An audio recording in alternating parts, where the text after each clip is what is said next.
A gente vai dar continuidade na nossa escola dominical. Primeira carta aos Coríntios, capítulo 5. Lá no Novo Testamento, com a graça de Deus, a gente está conseguindo fazer livro a livro.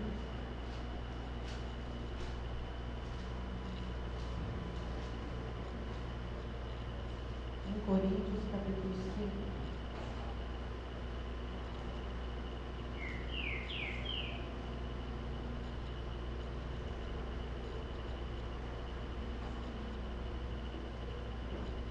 Vamos estar fazendo uma leitura dele todo, do 1 ao 13.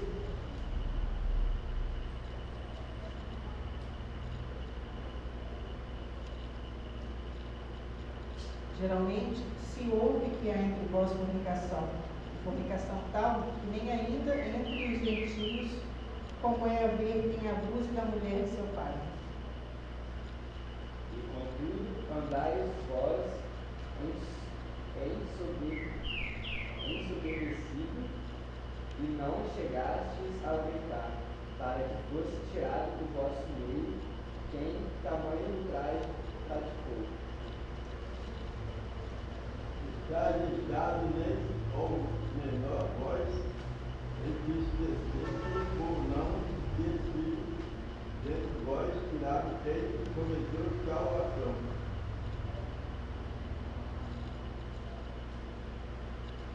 Eu, na verdade, ainda que ausente no corpo, mas presente no espírito, já determinei, como se estivesse presente, que tal ato praticou.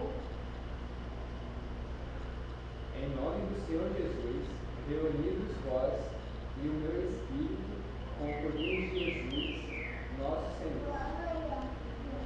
Seja entregue a Satanás para a destruição da carne, para que o espírito seja salvo no dia do Senhor Jesus. Não é boa a vossa jactância? Não sabeis que um pouco de fermento faz levedar toda a massa? Lançai fora o velho fermento, para que sejais nova massa, como sois, de fato, sem fermento, pois também Cristo, nosso Cordeiro pascal, foi imolado. Pelo que possamos dela, não como o fermento dela, nem como o fermento da maldade e da malícia, mas como o óleo da sinceridade e da verdade. Já por carta vos tenho escrito que não vos associeis com os que se prostituem. Retiro-me com isto, não propriamente aos impuros deste mundo, ou aos avarentos, ou roubadores, ou idólatras, pois neste caso tereis de sair do mundo. Mas agora vós escrevi que não vós associeis com aqueles que disseram que o irmão for devado, ou avarento, ou idólatra, ou maldicente, beberão, ou roubado, com tal nem ainda comais. Porque que tenho eu em julgar também os que estão de fora? Não julgais vós os que estão dentro? Os de fora, porém, Deus os julgará. Expulsai, pois, de entre vós o malfeitor. Bom, nesse capítulo, Paulo fala sobre a doutrina da disciplina na igreja. Esse não é um assunto fácil e nem popular, mas é necessário que se fale na igreja. Onde não há correção nem disciplina, não há amor responsável. Deus corrige aquele a quem ele ama. E não pode ser diferente conosco na igreja. O fracasso da disciplina hoje pode ser explicado em parte porque estamos ligando o alarme contra o incêndio depois que o fogo já se alastrou. Lembra o sacerdote Eli, que julgava Israel 40 anos. O Senhor idoso que julgou Israel durante 40 anos. Mas ele foi denunciado por honrar mais os seus filhos do que a Deus. Esse sacerdote, ele tinha 2 filhos que roubavam a Deus. Quando o povo ia lá ofertar, dizimar, eles tiravam para eles e não entregavam à igreja, não entregavam ao templo. Dormiam com as mulheres que iam fazer oferta no templo, se prostituíam. O amor dele foi um amor intenso, mas não foi responsável. Por isso seus filhos morreram. Davi também. Ele amava os seus filhos e foi capaz de chorar amargamente com a morte de Absalão. Mas não deu disciplina a ele quando tinha que fazer. Absalão matou o seu irmão quando esse estrupou a sua irmã. A história foi assim: o irmão teve uma paixão pela irmã, não eram filhos da mesma mãe, mas todos do mesmo pai. Teve uma paixão pela irmã, se deitou com ela, a estrupou. Depois que se deitou com ela, não quis casar com ela, disse que não amava mais. E Absalão foi e matou esse irmão. E Davi simplesmente mandou ele embora de casa. Só isso. Não fez mais nada. Não fez nada contra o irmão que estrupou a irmã. Não fez nada contra o irmão que matou outro irmão. Tinha muito amor nas conversas. Há 2 extremos perigosos quanto à questão da disciplina na igreja. É aplicada com displicência ou com rigor desmensurado. Em alguns lugares, os líderes fazem vista grossa ao pecado, tolerando ou passando por cima de situações que trazem escândalo. Esse foi o erro da igreja lá de Corinto. Mas existe também o risco de se aplicar a disciplina sem amor e com rigor excessivo, proibindo até mesmo aquilo que a palavra de Deus condena. A igreja, numa cultura em decadência, como nós vemos nos dias de hoje, não é apenas a realidade lá de Corinto, mas também a condição da igreja nos dias de hoje, das igrejas no dia de hoje. A cidade de Corinto era moralmente decadente. Lá estavam os principais templos gregos. Ali ficava o templo de Afrodite, a deusa grega do amor e do sexo. Nesse templo havia cerca de 1000 prostitutas que estavam ali para cultuar essa deusa. Elas prestavam um serviço nesse templo. E esse serviço era a prostituição. A libertinagem, a promiscuidade prevalecia nessa cidade. Tinha até cheiro de sexo naquela cidade. Em toda parte, toda sorte de degradação sexual. Lá também ficava o maior monumento de Apolo, uma figura que expressava a beleza do corpo masculino e que sugestionava o povo à prática do homossexualismo.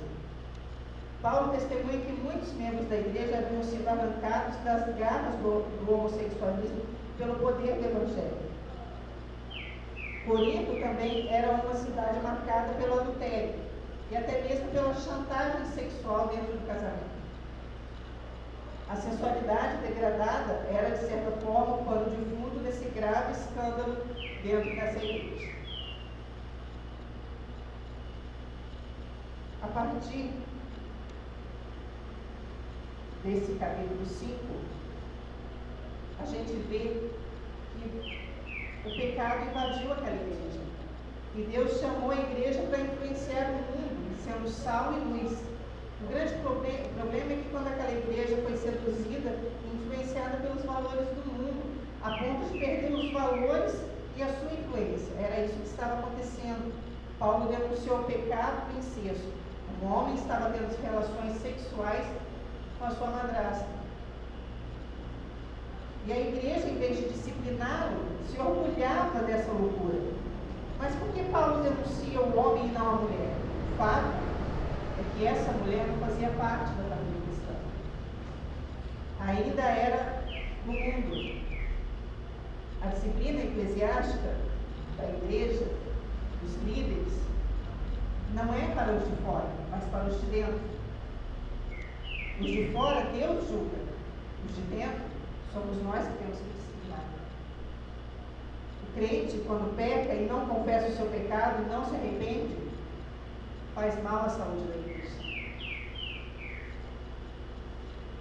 Paulo destaca aqui 3 atitudes erradas em relação ao pecado.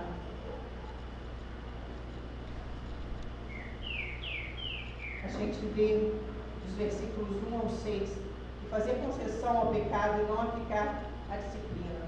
Paulo diz: vocês estão orgulhosos, não deviam estar cheios de tristeza e expulsar esse irmão da comunhão da igreja?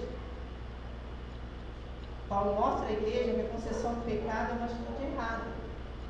Sempre que a igreja tem uma visão equivocada do pecado, ela falha na aplicação da disciplina. Como é que Deus fala? Eu odeio o pecado, mas eu amo o pecador. Então, eu vou continuar amando aquele irmão que pecou. Mas eu não vou aturar, nem deixar ele continuar pecando dentro da igreja. Não podemos fazer isso. Enquanto ele está lá fora, não é um membro, é ele com Deus. Mas enquanto estiver em comunhão com a igreja, é problema nosso.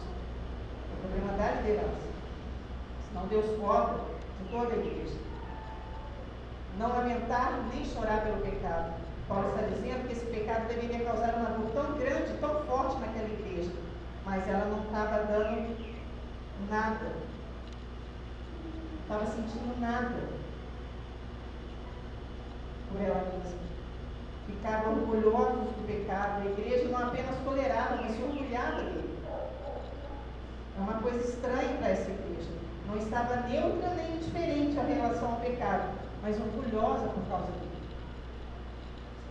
A sociedade de Corinto, muito semelhante à nossa sociedade, onde cada um quer viver a sua vida.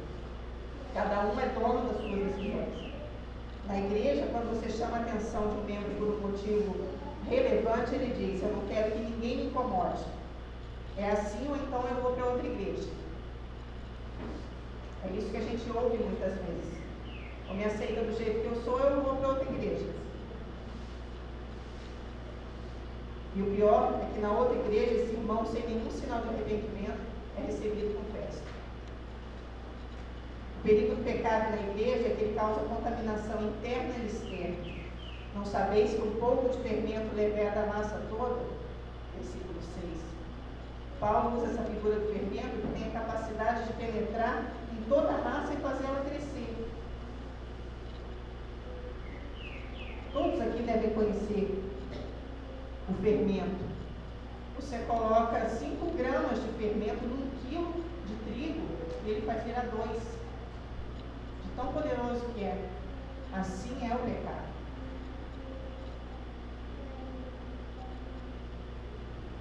A tolerância do pecado dentro da igreja tem esse efeito. Vai penetrando, vai se enraizando, se infiltrando, igual uma laranja podre dentro de um saco cheio de laranja saudável. O que vai acontecer? Vai apodrecer todas as outras. Se a questão do pecado não for tratada de maneira correta, esse pecado vai estragar toda a igreja. Outro perigo é que o pecado pode causar enfraquecimento externo. Paulo diz: lançai fora o velho fermento para que sejais nova massa, no versículo 7. O que Paulo está dizendo é que aqueles irmãos convertidos em Cristo eram massa sem fermento, mas eles deviam lançar fora o fermento velho que eles estavam levando para dentro da igreja.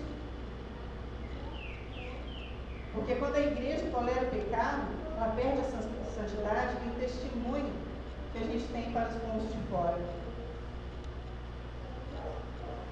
Como a igreja deve administrar a disciplina? A disciplina é um ato imperativo e não uma opção. Em Mateus 18, 17, vemos Jesus ensinando as pessoas os passos da disciplina como confronto pessoal, confronto por intermédio de duas testemunhas e um confronto coletivo com toda a igreja. Porém, essa pessoa, não se arrepender, deve ser considerada como publicano, ou seja, deve ser tirada da comunidade da igreja. A disciplina é um ato coletivo.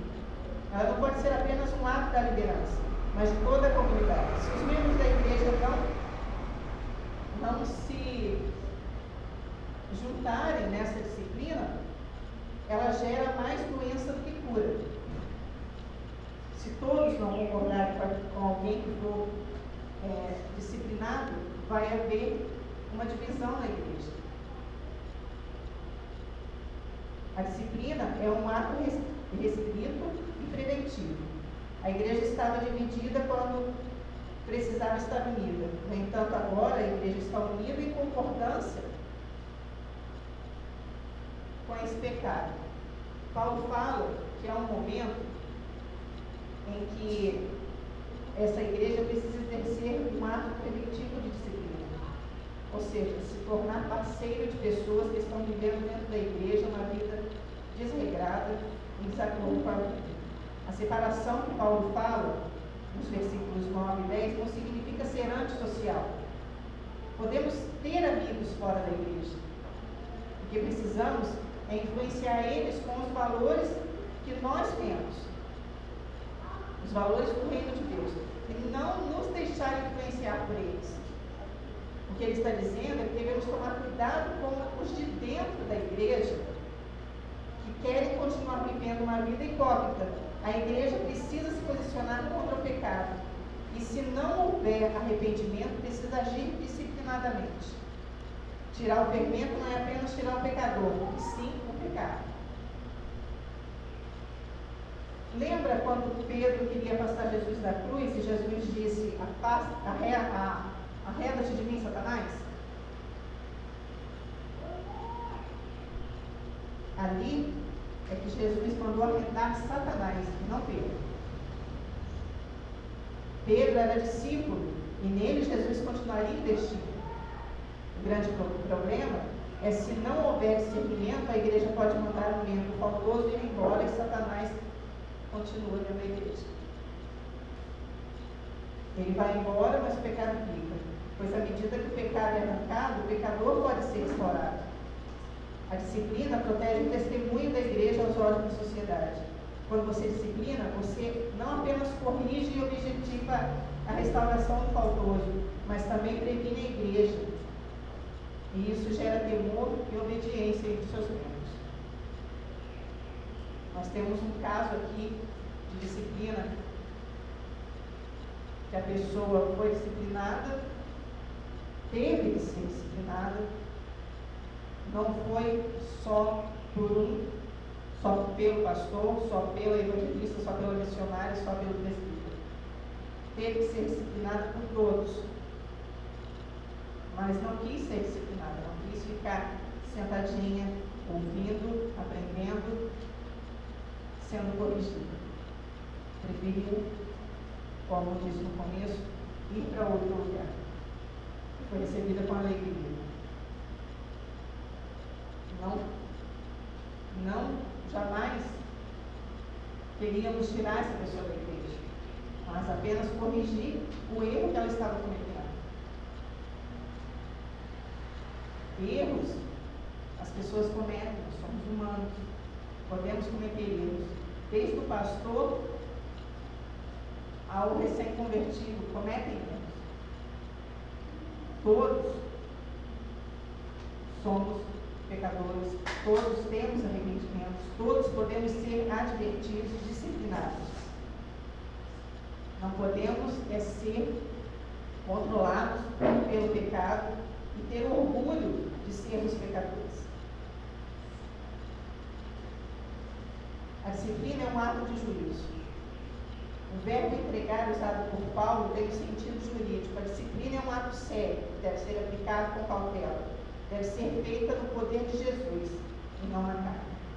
Deve ser usada a palavra, não o nosso sentimento, para disciplinar alguém.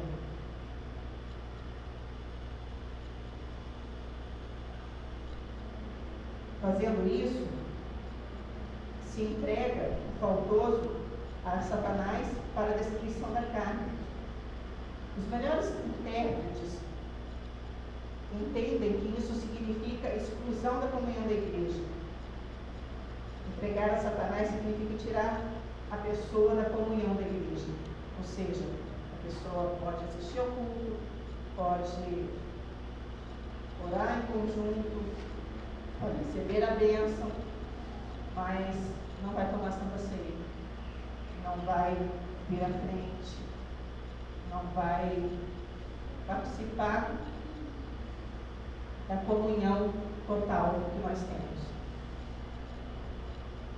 Até porque é um membro doente, então não pode estar junto com os outros. Isso tem um valor muito importante, porque a igreja é um instrumento e um portal do reino de Deus. Os membros do corpo de Cristo desfrutam de proteção dentro desse corpo. O Satanás pode até nos atacar, mas fazemos parte do corpo de Cristo, e isso faz toda a diferença. Ser entregue a Satanás é não manchar mais na fila desse exército vitorioso. É importante ressaltar que Satanás está debaixo da soberania de Deus, sendo um instrumento no exercício da disciplina desse membro faltoso, pois o objetivo dessa disciplina é a restauração e a salvação desse membro. Nos versículos 12 e 13, Paulo deixa claro que a igreja deveria parar de julgar o mundo e cuidar daqueles que estão dentro dela. Vamos julgar a nós mesmos. Se parássemos para examinar a nossa própria vida, não teríamos tempo para investigar a vida dos outros. Teríamos tanta coisa para chorar e nos acertar perante Deus que não iríamos ficar olhando para a vida do nosso vizinho, do nosso irmãozinho, e ficar falando com Deus: olha o que o irmão está fazendo, em vez de falar: Senhor, me perdoa pelo que eu estou fazendo. A disciplina envolve um ato de perdão. O que acontece com esse membro que foi expulso da igreja? O propósito é a restauração. A disciplina foi aplicada e o propósito foi cumprido. O jovem faltoso se arrependeu. Agora Paulo orienta a igreja a perdoar e restaurar. Vejamos o que Paulo escreve na sua segunda carta aos Coríntios. Diácono, lê para mim, por favor. 2 Coríntios, capítulo 2, dos 5 ao 11. Ora, se alguém causou tristeza, não o fez apenas a mim, mas para que eu não seja demaisadamente áspero, digo em parte a todos vós: basta-lhe a punição pela maioria, de modo que deveis, pelo contrário, perdoai e comportá-lo para que não seja o mesmo consumido por excessiva tristeza. Eu vos rogo que confirmeis para com ele o vosso amor, e foi por isso também que vos escrevi, para ter prova de que em tudo sois obedientes. A quem perdoais alguma coisa, também eu o perdoo, porque de fato o que tenho perdoado, se alguma coisa tenho perdoado, por causa de vós o fiz na presença de Cristo, para que Satanás não alcance vantagem sobre nós, pois não ignoramos os desígnios. Amém. A disciplina precisa ser aplicada, acompanhada e concluída com arrependimento. Quando isso acontece, a igreja deve amar, consolar e perdoar esse faltoso, recebê-lo de volta à comunhão da igreja. Nós somos chamados não para odiar, nós somos chamados para amar. Nós temos que odiar, como eu já disse, o pecado, não o pecador. A igreja precisa acompanhar a pessoa que foi disciplinada para que ela possa ser restaurada, curada e transformada pelo poder de Deus e reconquistada para a comunhão da igreja. A disciplina, embora dolorosa, é benéfica e terapêutica. Não é assim que fazemos com nossos filhos? É doloroso demais ter que disciplinar. Por isso que a gente fala, ó, vai te bater, mas vai doer mais em mim do que em você. Porque a gente sabe quanto dói. Mas é preciso. Se a gente não fizer isso, não faz. Não faz com amor. A disciplina é terapêutica. O cordeiro foi imolado. Celebremos a festa de Cristo não com velho fermento, maldade e da malícia, mas com os asmos da sinceridade e da verdade. Versículos 6 e 8. A imagem aqui é a Páscoa judaica. O cordeiro foi imolado, o sangue foi aplicado nas vigas das portas e eles tinham que se reunir dentro da casa para comer o cordeiro e os pães asmos sem fermento. Durante 7 dias eles tinham que se examinar. Se alguém comesse a Páscoa com fermento, essa pessoa seria morta e eliminada lá do arraial de Israel. Cristo é o nosso cordeiro pascual. Nós devemos viver a vida cristã fazendo uma faxina e uma limpeza diária na nossa vida, removendo o fermento do pecado da nossa vida para que possamos celebrar a Páscoa sem fermento, com verdade e sinceridade. Aí, a gente termina o capítulo 5. E vamos ver, no capítulo 6, como lidar com as demandas interpessoais e intrapessoais.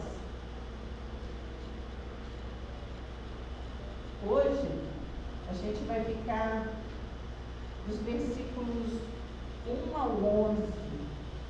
Eu acho que vai dar tempo da gente fazer do 1 até o 11. Para a glória de Deus, a gente consegue fazer tudo, mas se não, vamos fazer do 1 ao 11. Vamos começar? Só um minuto. Ficou alguma dúvida sobre o capítulo 5? Não? Então, ficou bem claro que devemos disciplinar para tirar o pecado, não o pecador. Amém?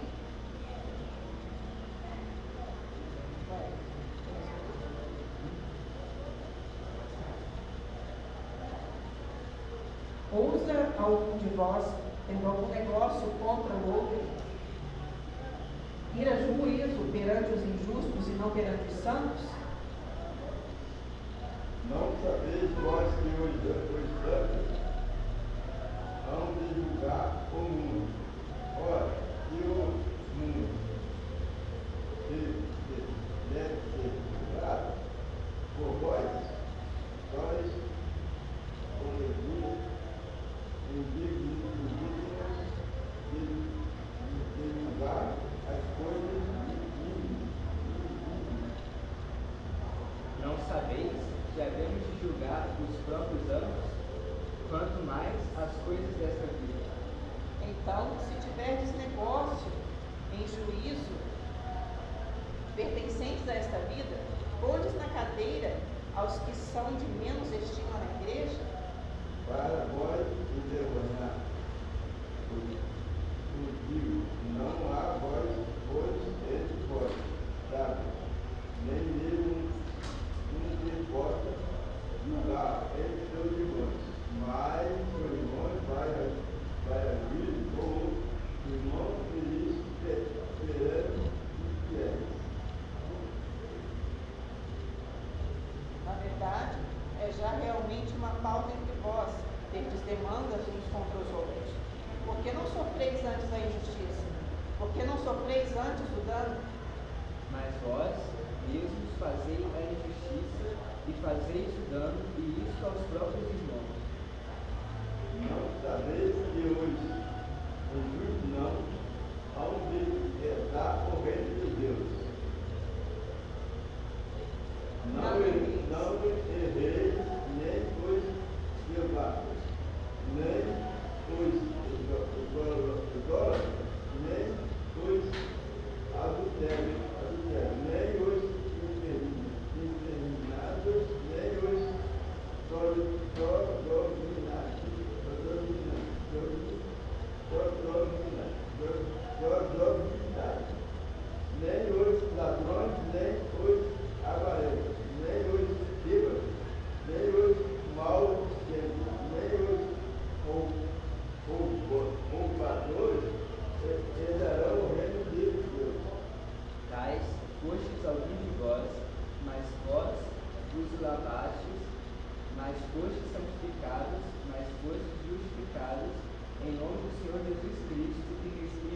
nosso Deus. Amém. Paulo fala nessa primeira parte do capítulo 6 sobre as tensões dos relacionamentos interpessoais. Como vimos no estudo anterior, a igreja de Corinto estava sendo influenciada pelo meio em que ela vivia, onde o meio estava ditando as normas e os rumos do comportamento daquela igreja. A cidade era profundamente promíscua e as disputas acaloradas e a impureza sexual entraram na cidade, na igreja. Esse capítulo foi escrito para corrigir esse erro. Paulo exorta a igreja sobre as questões usando 6 vezes a expressão não sabeis. As 3 primeiras exortações estão ligadas a contendas e as 3 últimas a questão do corpo. No versículo 1, Paulo nos dá a entender que as contendas existem. Alguém já disse que a igreja é uma fábrica de reciclagem de lixo, onde Deus está trabalhando. Ele está transformando gente complicada, torta e doente em gente santa. A situação de Corinto era tão grave que, além das contendas dentro da igreja, eles estavam arrastando os próprios irmãos para os tribunais do mundo, para julgar suas causas internas e domésticas de maneira secular. Os crentes estavam dando péssimo testemunho aos perdidos. Quando Paulo fala dos injustos e santos, não fala sobre o caráter dos juízes do mundo. O que ele está falando é com relação aos crentes e aos não crentes. Não é que Paulo esteja colocando em dúvida a idoneidade moral dos tribunais do mundo, nem o caráter dos juízes. Mas o fato da igreja levar os seus assuntos internos para fora das suas portas, para serem resolvidos no mundo, é um péssimo testemunho. Essa atitude arranhava a maior evidência do cristianismo, que é o amor. Paulo diz que existia uma prática injusta, pecaminosa e danosa entre os irmãos.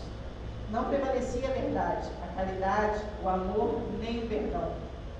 Eles estavam ferindo-se uns aos outros, quebrando os laços de comunhão e levando as contendas para fora da igreja. Aí Paulo aponta algumas situações.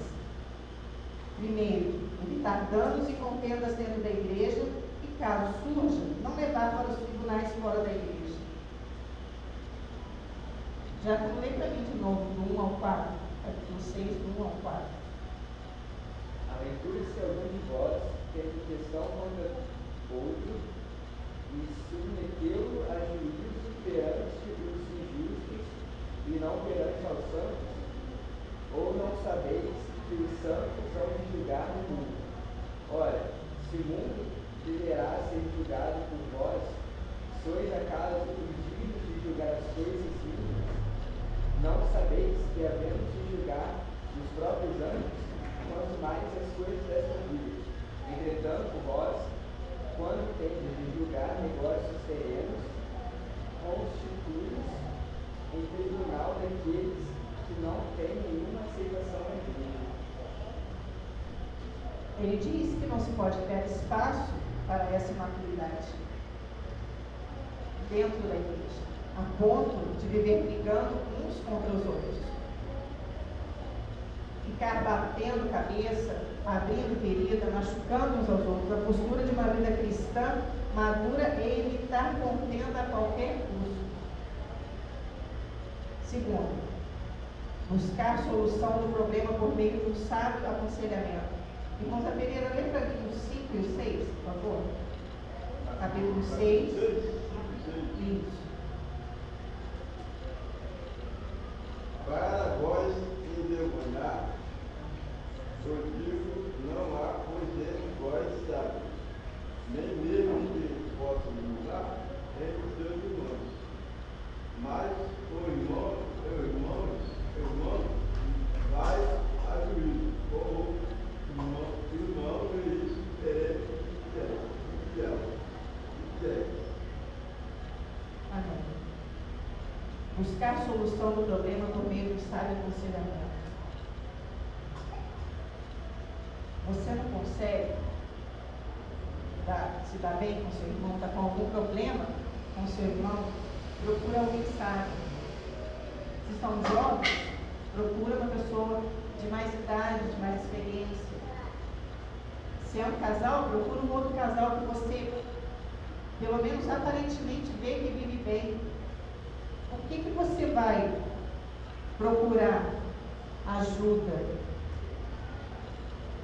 Se você é casado, está brigando com o seu marido, com a sua esposa, vai procurar ajuda de uma divorciada, de um divorciado. Que ajuda você vai receber dali? Larga dele, larga dela. Não é assim? Vai ficar casado com isso para quê? Você merece coisa melhor. E no mundo a gente ouve muito isso. Mesmo de outros casais. Já ouvi muitas pessoas dizer, quando meu falecido esposo ainda era vivo, sei por que você tolera isso, se você eu já tinha largado. Quando ele ficou doente, falavam para mim, foi no asilo, já te fez tanta maldade, por que vai ficar cuidando agora? Mas ele não fez, não. Se a gente pagasse ele. Se a gente pagasse ele. Mas, quando a gente casa, a gente não fala lá, até que a morte nos separe? Se a gente casou, foi para isso. Para a morte nos separar. De Deus. Não digo os juízes do mundo, como a gente viu aqui, porque no meu casamento no civil eu não ouvi essa palavra, até que a morte os separe. Mas quando o pastor me deu a bênção, ele falou ali, os dois são um, até que a morte os separe. Eu guardei isso na minha mente. Porque o civil é mais para dar segurança, né? A igreja é mais religião, né? Mais luz, entendeu? Isso. Presídio, eu guardei isso na minha mente. Se eu casei, é até morrer. Se eu morrer primeiro, bem. Se não morrer, eu cuido dele. Não importa. Paulo explica que é assim. É isso. Você vai procurar conselho com quem vai poder te dar um conselho bom. Que seja entre os seus irmãos, que não seja no mundo. Vai arrumar um juiz dentro da igreja, não um juiz do mundo. Alguém? Se você está tendo contendas no seu casamento, você não vai para o seu amigo que não é cristão pedir para ele aconselhar vocês dois. Você vai aonde? No pastor e na pastora pedir, pastora, pode conversar com a gente? A pastora vai conversar com você, o pastor vai conversar com o esposo. É assim que vão resolver as coisas. É assim que se resolvem as questões. Não avisa ela que só você é pessoas.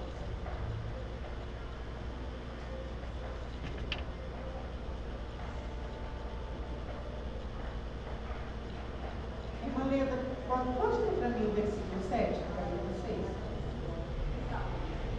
Na verdade, é já que alguém tinha uma falta entre vós, eles demandem uns contra os outros, porque não sofreis antes a injustiça, porque não sofreis antes o dano.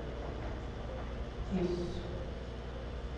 A proposta de Paulo não está focada no direito e na justiça, mas no exercício do perdão e da misericórdia.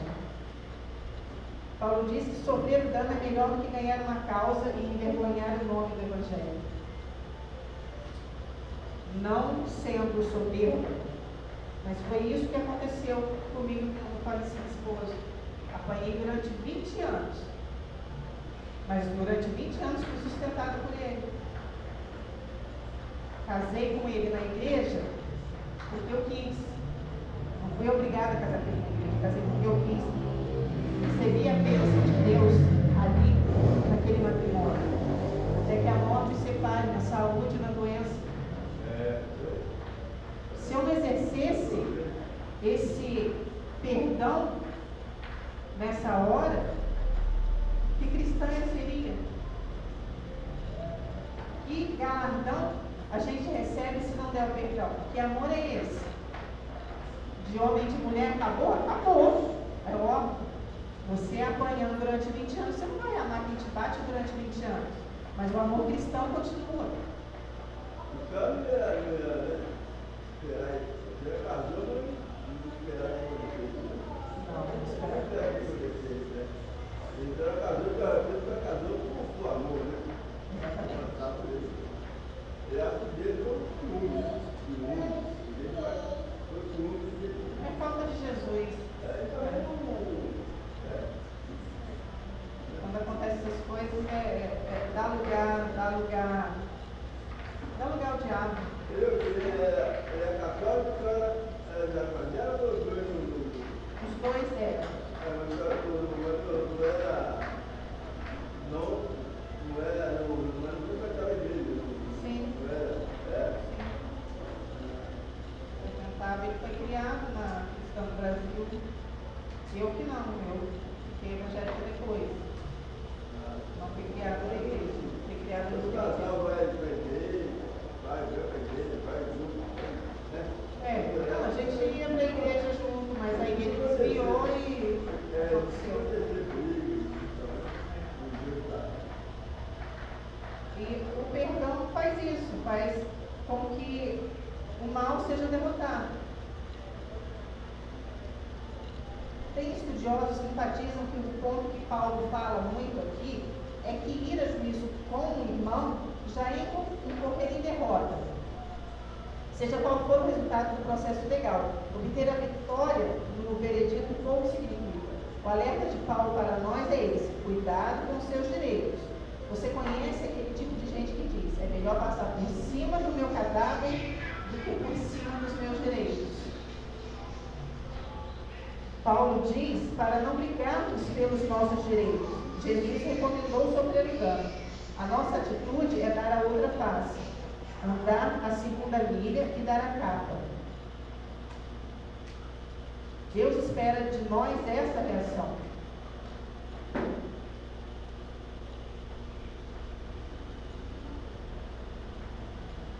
Só para não ficar nas palavras da pastora, está em Mateus capítulo 5.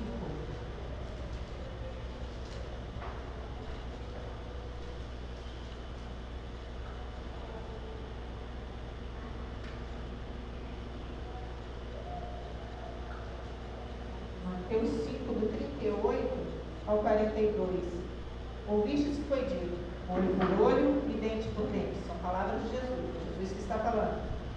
Ouvistes que foi dito: olho por olho e dente por dente. Eu, porém, vos digo que não resistais ao mal, mas se qualquer te bater na face direita, oferece também a outra. E ao que quiser pleitear contigo e tirar-te o vestido, larga também a capa. E se qualquer te obrigar a caminhar uma milha, vai com ele 2. Dá a quem te pedir, e não te desvies daquele que quiser que lhe emprestes. São palavras do Senhor. Abraão agiu assim quando houve contenda entre os pastores. Mas no dia de hoje era um homem com homem. O homem bater na casa do outro, de armado ele já bate na hora. Mas isso não é no mundo, entre nós não pode ser assim. Bater na casa do homem e fica morrer. Então, é engraçado, né? E também era a igreja evangélica. O evangélico não faz isso. O evangélico vai deixar a mãe embora. Existe. Deixa o pai na casa. Se tivesse que entregar a capa, no caso, se ele quiser derrubar sem entregar. Exatamente. Mas Meu filho, antes do carnaval, Diácono Wellington, foi assaltado.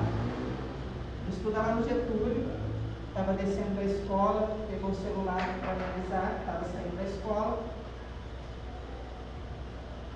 e me roubaram. Não, no colega da sala não. Outros jovens. pediram o celular, ele falou, não vou te dar meu celular. E o outro veio com a arma, aí ele teve que entregar o celular e 2,50 a passagem. 2,50. O celular veio a pé. Chegou em casa mais menos. Veio a pé. Nada, Jesus já pagou os pecados dele. Graças a Deus, Jesus já pagou os pecados. Ele tem pagado. Já quer parar de beber. Para de parar. Entende? Fala que já dá pecado. Já nascemos. Já nascemos. Salmo 51. É nada do pecado. É nada do pecado, né? Já nascemos pecado.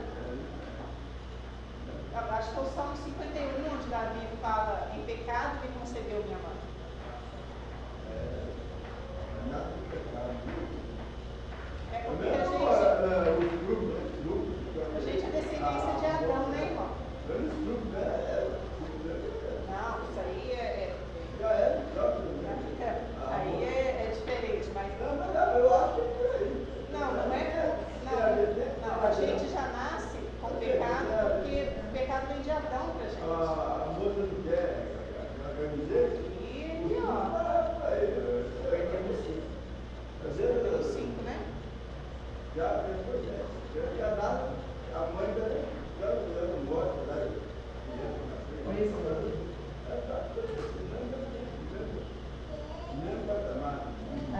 é. Aí lá a gente viu isso com Abraão.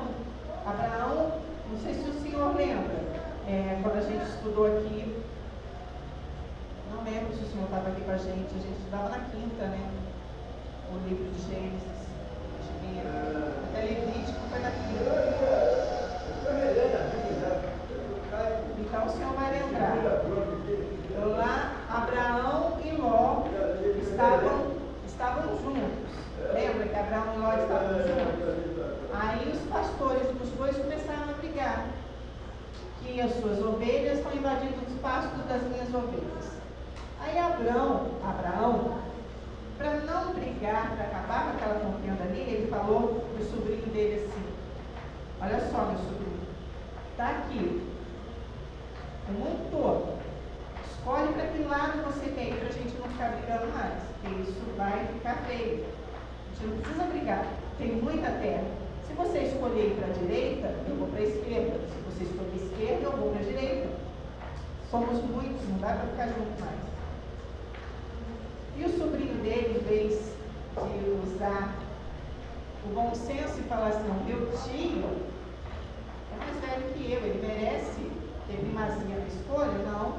Ele olhou aquele campo verdejante do lado de Sodoma e Gomorra e falou, eu vou para lá. E o que sobrou para Abraão? Deserto. E Abraão foi para o deserto. E Ló foi para Sodoma e Gomorra. Davi também agiu assim quando teve a vida de Saul em suas mãos e não revidou. O Senhor já deu isso. Quantas vezes Saul estava dormindo e Davi podia ter matado ele ali? Mas o que ele fazia? Não posso tocar no ungido de Deus. É assim. Precisamos entender que é melhor perder o dinheiro, a razão, do que perder um irmão com o testemunho cristão.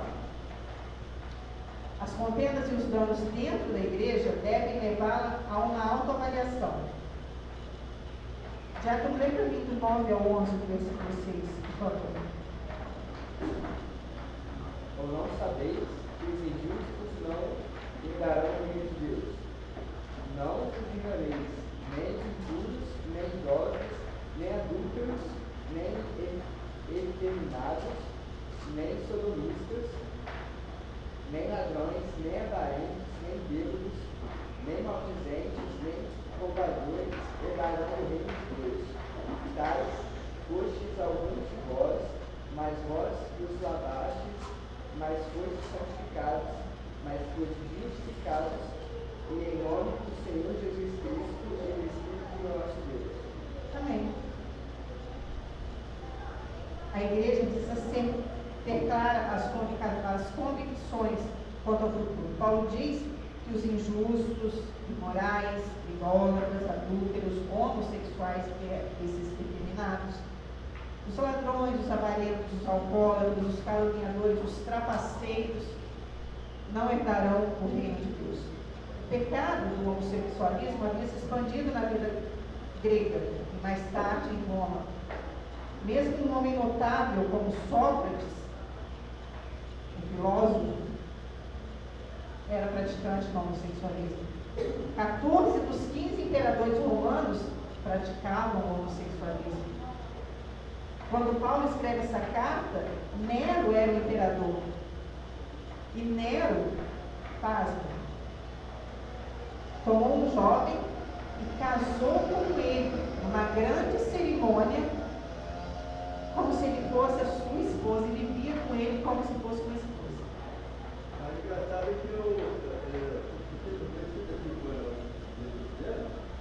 para mim isso aí é esse negócio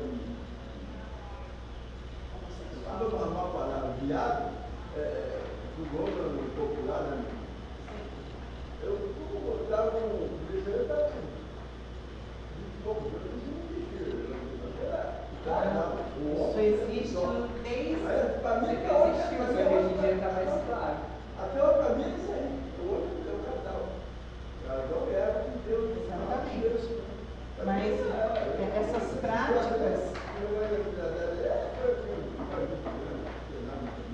essas práticas começaram lá no tempo de Noé.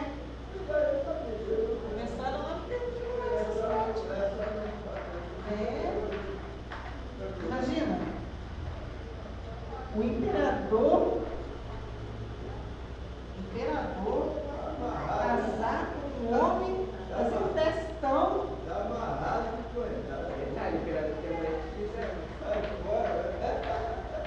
Está amarrado. Podia ter a mulher que Só no fizesse. palácio aí do eu sabia. Dos 15 imperadores, 14 eram homossexuais. 14. Para ver como é que Roma era tão degradada. Precisamos fazer um diagnóstico da nossa vida para ver se não estamos vivendo na prática desses pecados, pois assim não herdaremos o reino de Deus. E não é só o homossexualismo. Viu o que está no versículo 10? Não erreis. Os devassos, os idólatras.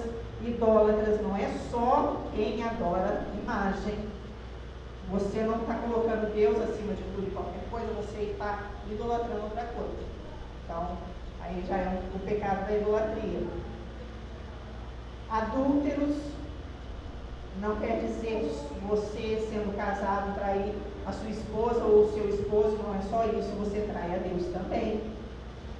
Agora você deve ter. Voltando aí,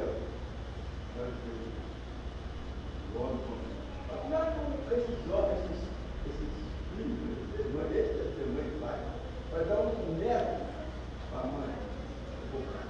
Esses casados, Porque tinha mulher também. a vida é amarrada de coisa. Não, mas fazia com mulher também. Era assim.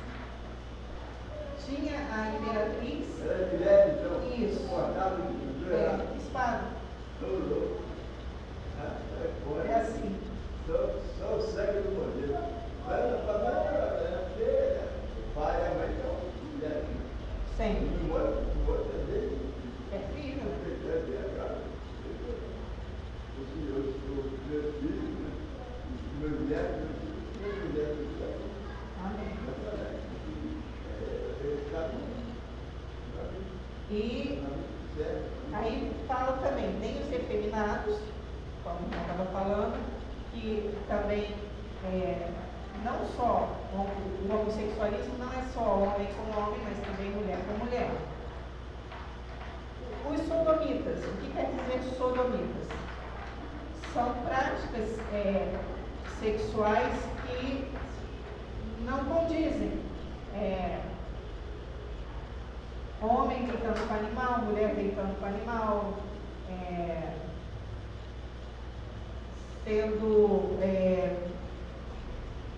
um trio e não um casal, como eram esses imperadores, né, que eram casados com homem e com mulher, não sendo casado e tendo relações sexuais, como é hoje em dia muito normal lá pro mundo. Aí tem também os ladrões, os avarentos. O que são os avarentos? Alguém sabe explicar o que é avarento?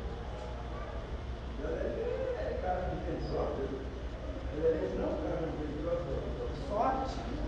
Não. Não é azarento, é avarento. Avarento é a pessoa que não gosta de emprestar, que não gosta de doar, que não gosta de ofertar, que é mão de vaca. Mão de vaca. E pão duro, é o avarento. Isso é avarento. Não vai para o céu também, porque temos que amar ao próximo. Isso.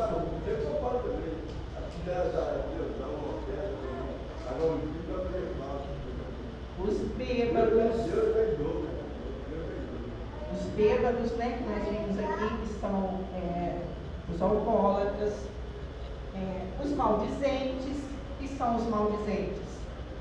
As pessoas que inventam coisas de outras pessoas, os caluniadores, os fofoqueiros. Eu vi uma coisa e falo outra. Eu vi o diácono Wellington conversando com a menina no ponto de ônibus e saiu espalhando que ele já está ficando com a menina. Eu vi o irmão Zé Pereira conversando com uma senhora ali no ponto de ônibus e saiu espalhando para todo mundo: o irmão Zé Pereira está namorando. Isso é maledicência, é maldizente, é calúnia. Você falar uma coisa que você nem viu o que está acontecendo.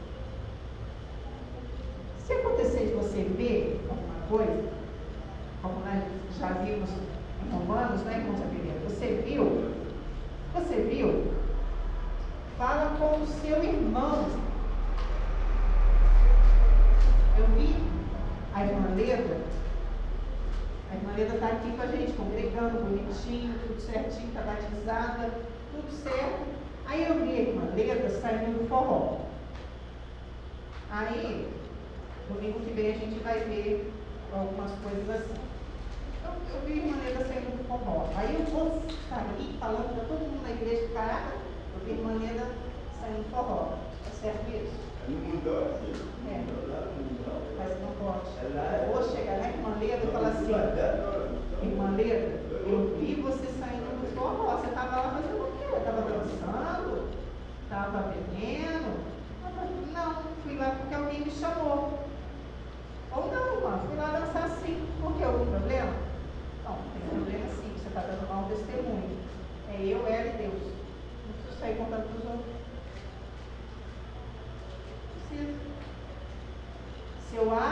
Se eu vejo um irmão fazendo alguma coisa errada, eu vou chegar no irmão e vou falar com ele: irmão, não pode, está escrito aqui na palavra, Deus não gosta. Não vou sair espalhando para os outros, não vou sair caluniando o meu irmão. Mas isso aí mas sabe que o projeto tem que ser fofoca? Tem! O senhor conhece um muito bem. Não, o senhor conhece um muito bem. Muito bem.